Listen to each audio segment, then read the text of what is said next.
November is Financial Literacy Month here in Canada, a great opportunity to not only take a look at your own relationship with money, but to also teach your kids some money manners. And we have Gary Rabbior, President of the Canadian Foundation for Economic Education, joining us now with some great tips.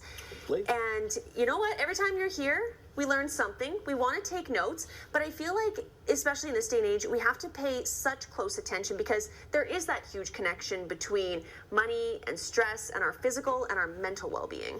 Very much so, and it's becoming increasingly recognized, and there's a lot more research going on in this area as well. We've been doing some work with the Center for Addiction and Mental Health, and they kindly did a global search of research that has been done in this area, and they found 34 studies, 32 of which confirmed a strong correlation between exposure to prolonged periods of financial stress and anxiety and the impact on mental well-being and health.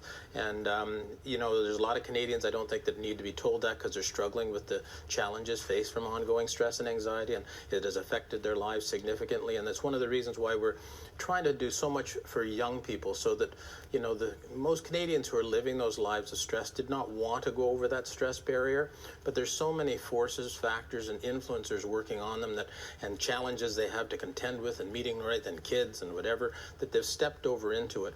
And what we need to do is help our young people know better how to set their own limits, how to withstand the pressures from those influencers that will step them over that stress line, because all the research is also showing that young people today are really suffering from significant stress.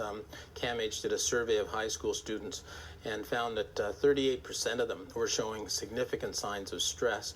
And one of the interesting insights was that 27% were male, 51% were female.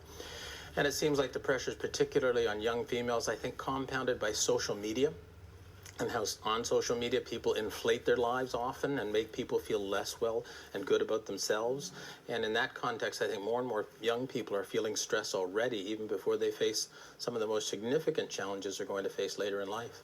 So we certainly want to make sure that we can do what we can to help them. What should we be talking to our kids about? What are some of the biggies? The biggest one that I feel, and it's a personal one, is that is to help, excuse me, even at a young age, help your child develop a sense of self-efficacy. And that means let them develop a confidence that they can actually set a goal and achieve it. And you can do that with a child at a young age for something they may want to do, someplace they might want to go, something they might want to buy. Let them work with you, let them make trade-offs and give up that in order to get this, and then feel what it's like to realize that by what you did and the work you put into it and the trade-offs you make, you realized your goal. And if you can do that, interestingly, I think we do a lot of what we need to do in financial education, because it means later on they will set their own goals rather than be overly influenced by others. They'll make a plan, they'll make trade-offs, they'll set up a budget, they'll do it in order to achieve it. And so if we can instill that in young people, I think it does a lot of what we need to do. And you can, as a parent, you can start very young to do that. And I think the other thing is to understand that every decision you make is going to entail a trade-off. Something given up today or in the future because of what you're doing now.